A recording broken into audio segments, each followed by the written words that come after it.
Okay, here we are once again in the Palatial Palace. Bonus video. The bonus video of myself. The Three Musketeers. Yeah, lucky it's not the whatever it is, isn't it? The seven dwarfs, the three dwarfs. Anyway, so myself, a very, very good friend, and thank you for inviting us to your palace. Tony Betts, and of course Mr. Elliot as well. So this is an additional podcast because Tony, obviously the owner, driver, etc. of the Venom Nostalgia Fuel Altered. Funny car. Funny car, Yeah. yes.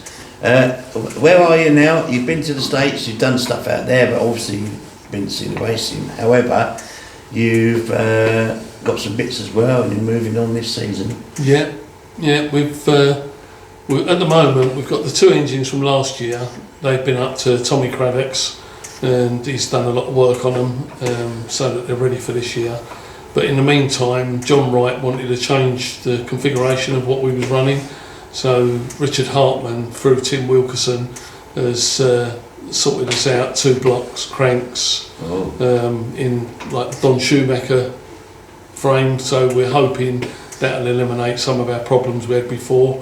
It's going for a short deck block with a 4.150 crank. So hopefully we'll rev a bit more and try and catch that damn Apache. Yeah. And then maybe slightly quicker off the line as well. Yeah. No, it should benefit all round. It's really. not a cowboy movie, is it? It's in that Apache. You have to get some smelling salts. Let's go! Cattle prod. An electric collar from the grandstand. So it's great. You obviously had a reasonably good season last year. Pretty well pleased. Last season. Yeah, tell us a little bit about that. We broke the European record a couple of times, and Tim come back and took it the first time. And then when I think we ran the 589 at 250, which still stands now. It's your European record, isn't it? Yeah. So big time. that gives something for everybody to chase, and obviously Tim's going to try his hardest, you know. Oh yes, yeah. With the setup he's got for this year, he'll be doing a lot of testing. So has he got some new configurations? Changed the engine, he's changed the whole engine. To be fair, he's still going to run with the other engine from last year, and then test in between the maintenance. I've heard something about it changing around September time. I think he's looking to put it actually in. I think I could be wrong, but I'm pretty sure I heard that. So you've got that, and then you're going to have Simon, who's got the same configuration engine as Tim. I think he's got to do 1 full pass now, and then he's got his licence. Cool. So that's another one out there. The annoying thing is with this sport and the money that's invested in it, there's cars out there that can't afford to come out, and they're built, ready to go. I mean, Martin Maxwell. I was going to say, colour and money. Yeah, there's loads. That's a gorgeous car, that. Yeah. Unreal. So they're out there, and hopefully, if some money's invested in it, but we're all trying. Yeah, and then I guess at the end of like we discussed previously on previous podcasts with yourself, it's not just getting the car to the track; it's the running cost just for a weekend is a lot of money. Oh yeah. You was talking about £5,000-6,000 a weekend. Yeah. Because that's what it is. Yeah. By the time you feed the crew, get your fuel, your oil, your spark plugs, all your bearings, it is a lot of money. Yeah. Even down to storage. We've pulled out the storage we had and brought it home here into the unit we've built because it was, I think it was £400 a month. That's $5,000 a year that we've saved. So, hopefully it'll pay dividends. It's closer to some of the crew. Obviously, what we've decided, we had a meeting last weekend, and John and Mickey, Mickey's in Birmingham, John's in Rushden. They're going to work on the engine there. Then we're going to bring the car home. So then we'll strip it, go back up there with the engine, and then John will fix that one, and we'll bring the one done back that he's already worked on. We're hoping that's going to work for everybody, like. Because everything's still up there, really, Yeah, engine-wise, but after next weekend the engine will be in, and we'll bring it back down here, and then it'll just flip between and then the they'll two. come down and stay the weekend and help you get a car and stuff like that. Brilliant, yeah. So that's good. So looking forward to a new season for you then? Yeah. Staying out the fields this year. Yeah, definitely. Yeah. Don't fancy any strawberries. Unless I can get a farmer to sponsor us, then I might be able to plough his fields for him. But no, it was. I mean, the video that Seeker done was brilliant. You know, it was really good. Yeah, of course. And hopefully we can do a few more of them this year, and try and take the record again. You know, take it a little bit further. Absolutely. Absolutely. That's what it's all about. For. Yeah. Yeah, definitely. So yeah, it's all looking good. Tell us a little bit about your trip to the States then. And it was good. Yeah, I must admit, it was Bradenton we went to, and there was, I think there was 11 funny cars and 10 top fuel cars. But it's more of a laid back meeting, so it's, you know, you get got a chance. a lot of nostalgia there as well, haven't you? No, that was all top fuel stuff. Oh, top fuel, Big Show funny car, pro stocks, which surprised me. It was good to watch, I must admit. They're great to watch. Yeah. I enjoyed them. Yeah. Really good. So yeah, we had plenty of time to sort of wander around the area. Went down to Venice and all that, and had a look round there. It was great. Did you go to Bakersfield at all? No. We're going there in October because they've got the California Hot Rod Reunion, and they're also running the Nitro Revival, which Steve and Cindy Gibbs are doing. So they're all going to be there. So the Cackle Fest is going to be awesome. Out of this world. Oh, yeah, unbelievable. And then we're doing that, and then going on to Vegas after to watch the Big Show cars with Richard Hartman, Tim, and all them. Yeah. So really looking forward to that. That'll be lovely jumping. We've got a good season to get through first, and hopefully some good runs. So that'll tackle on to the end of it, really. Yeah. So exciting times for you. Yeah. Exciting times for the collective that you've got there now in the Fuel Orchards, funny cars. Yeah. You've got some nice stuff out there now. Yeah. Yeah. I think Dregstalgia is going to be awesome this year. Yeah. There's some good cars coming out. Like I was just saying about Alan Bates and Lee Bates bringing their Fuel Altered out. Yeah. And then you got Robin Reed's building one, and you got. That's a blast from the past, isn't it? John Webster's building one. Is he? Yeah, he's building the Morris 1000 one. So, you can never have too many Altereds. No. I'd love to see that become a class eventually. Yeah. And I'm sure it has been a class in the past. Oh, it was.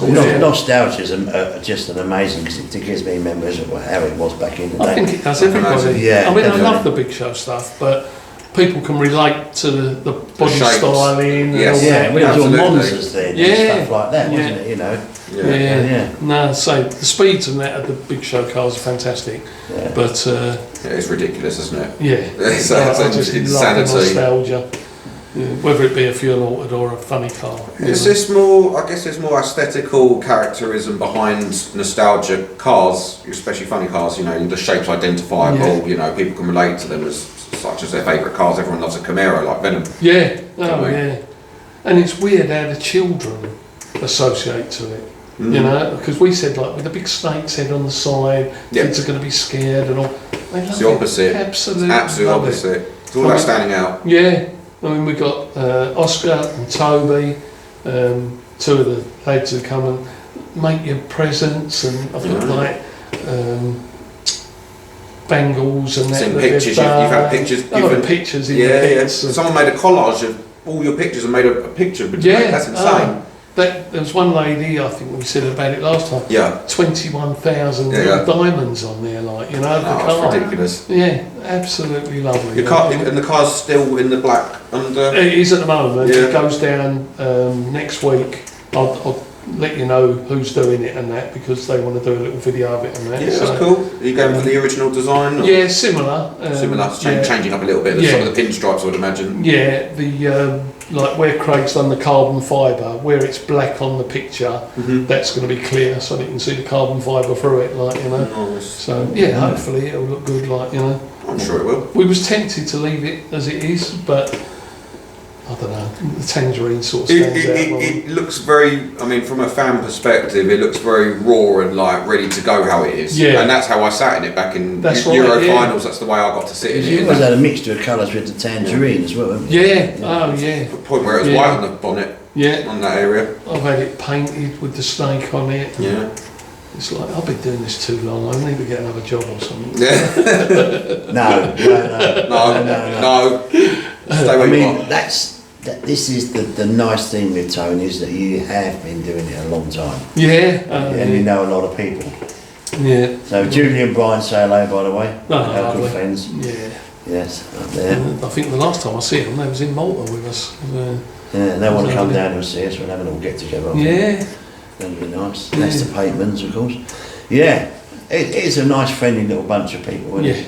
yeah. I mean, out of all the people we've met in the sport, 1 in 1,000 is not the right one. You know, there's always a bad one, but you're going to get that anywhere, aren't you? Oh, that's life, isn't it? It's a spectrum. Yeah, Yeah, yeah. yeah. So the people that we've met, the friends we've got now through the sport, it's fantastic. It is definitely family when you get to Santa Pod. Like whether you're a fan or working on a team, you feel like you just with the open pit and everyone's so friendly and approachable. Yeah, You know, you get so much insight and knowledge being around people. It is great every time you go there. You learn something new and experience something new. Never the same every year. yeah. I mean, Changes. when we moved up here, Yeah. there's a young lad down the road, Tyler Leonard, and he sent me a message saying, I understand you've moved to Clacton. So I said, yeah. He said, I can see your house from my house. His house is across the fields, like, you know. Yeah.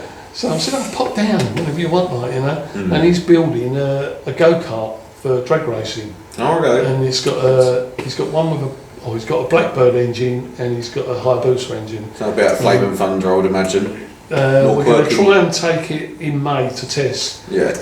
But at the moment he doesn't drive, so I'm going to test it for him, and it's awesome. You got to see Bit of it. fun. Yeah, when you're next around, I'll take you down and show you. It's a piece of work. I did have a personal question for you. What was your first experience like in a funny car when you first pressed on the throttle? What do you remember how you felt the first ever time in Nitro? No. It's gone now. It's gone now. You're in your own world. I think everybody said it. Once that body comes down, you're in a cocoon, and you know. Yeah, oh yeah, I know that feeling. Yeah, yeah. You speak to the likes of Dale, who's obviously gone top fuel this year. Funny car. Then you speak to the other guys as well, Andy, Rob. When that body comes down, actually, you think it's going to be well loud. It's actually quite quiet. Oh, it's lovely. It's not as loud as when you're outside, is No. it? No. I've heard a lot of top fuel drivers say the same thing. They don't even bother putting protection all behind you, Yeah, it's isn't going travelling backwards Yeah. sound, which is crazy to think. Yeah, Considering it's right behind your head the whole time. yeah. But it's louder from the stands. And somehow. I think not even the noise. It's just once that body goes down, it's like it's you. It's just you and the ride. Yeah. And then, I suppose seeing the crew doing what they do, you've got to get in that car and know that everything to their ability is the best it can be. You You put know? your trust in the crew Yeah. and their work. And I've never got in the car and thought. Tony's The only good. time I did get in the car was we had a problem with steering, and it was just off centre a little bit. Right. And my son said to us about it, and I went, I'm a driver.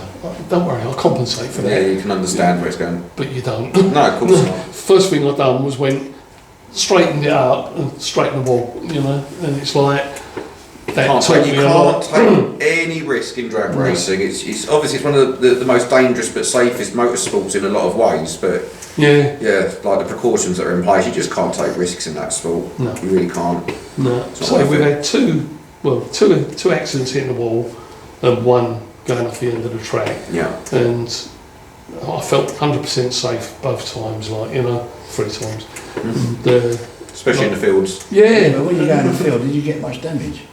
a little bit, just to the front of the body, you know. Yeah, It's the just front as I play at it, you know, skirt. splitter and that, wasn't it? Yeah. But the lads all said, like, when they watched the Seeker video, they went, "You didn't even swear." And I went, "No, I am calm in there, you know." Yeah, yeah. I always On the remember car. John Spufford saying the same. I think Top Gear or somebody done a thing with him to check his heartbeat before he got in the car and when he's in the car, and it didn't really change. And I said, No, because you're in control. yeah, Yeah, I think yeah. if you do get panicky, you've got to give it respect. But if you do get panicky, It's game that's over. when it goes wrong. It's game you know? over. Yeah. So you've got to keep you calm and, you know, just sometimes I'm watching what the others are doing, making sure things are done, and they always are, obviously, but Yeah. you just got to be right in your head, haven't Yeah, you? So, yeah. no, it's lovely. Amazing. mate. Yeah. So let's look forward to a fantastic season. We'll catch up with you at the first meet. Yeah. Or shall we see you? Hopefully during the week. Yeah, and we'll catch up with you there and have a chat and move things forward and have a chat with some of your colleagues there as well. Yeah. So nostalgia fuel Malton funny cars. Yeah. Yeah, fantastic. No, can't wait. And I know Elliot wants to have a look around your cars and everything else and cut the pictures and stuff. Yeah, no, we don't have one. And so thanks very much for having us here again. No problem, mate. Whenever. Yeah. You know that. Yeah, top dollar. Thank you very much indeed. Cheers. Nice one. Thank you, mate. Cheers. You're right. What? Yeah. Awesome. It's lovely.